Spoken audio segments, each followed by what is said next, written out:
जो पूरे देश के और पूरे विश्व के अध्यात्म गुरु थे,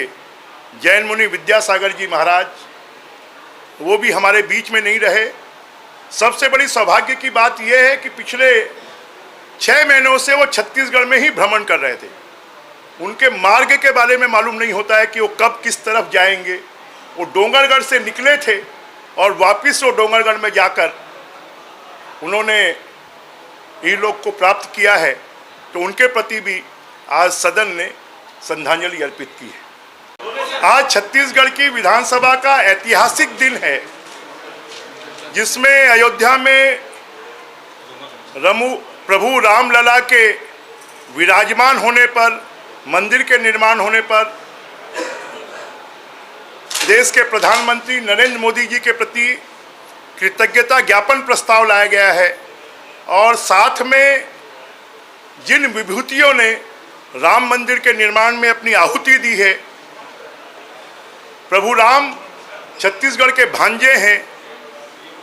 माँ कौशल्या की जन्मभूमि है, प्रभु राम का वनगमन मार्ग है, और इसलिए पूरे देश के वासियों में उल्लास, उत्साह और भक्ति के साथ साथ छत्तीसगढ़ के वासियों में भी, क्योंकि छत्तीसगढ़ के गांव-गांव में नवोदा रामायण होती है, जो भक्ति परंपरा सबरी से प्रारंभ हुई है, सबरी माता से प्रारंभ हुई है,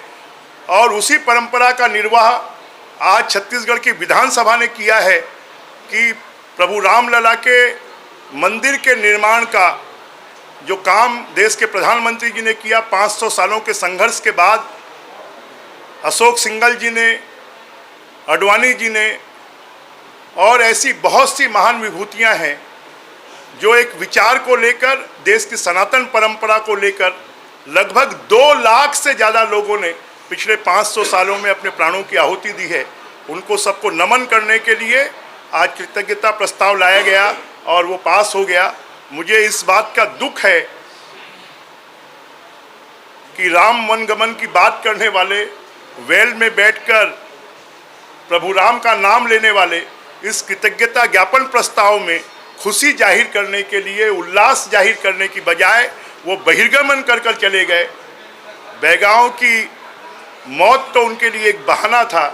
परंतु उनको राम मंदिर का विरोध करना था, और इसके लिए उन्होंने ये कृत्य किया है, जिसकी मैं निंदा करता हूं। और देश के प्रधानमंत्री जी के प्रति प्रभु राम मंदिर शासन की तरफ से शासकीय प्रस्ताव लाया गया था, उसको सर्वसम्मति से पारित किया है। इसके लिए मैं माननीय अध्यक्ष जी और विधानसभा के सभी सदस्यों के प्रति मैं आभार व्यक्त करता हूं, और फिर से प्रधानमंत्री जी को हम इसके लिए प्रधानमंत्री जी के प्रति कृतज्ञ हैं और उनको धन्यवाद देते हैं।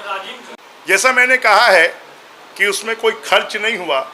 और छत्तीसगढ़, छत्तीसगढ़ की बात करने वाले लोग एक भी शोध पीठ में जो छत्तीसगढ़ के महान लोगों के नाम से था, यहाँ तक कि हमारे सतनाम समाज के गुरु और पूरे देश के आदर्श गुरु घासीदास जी की भी जो पीठ बनाई गई, उसमें तक अध्यक्ष नियुक्त नहीं किया गया। और इसलिए ये कांग्रेस के लिए सोचने की बात है कि उन्होंने 5 साल में क्या किया। खाली वो छत्तीसगढ़िया की बात करते रहे, परंतु छत्तीसगढ़ के महापुरुषों के प्रति उन्होंने कभी उनको सम्मान प्रदर्शित नहीं किया।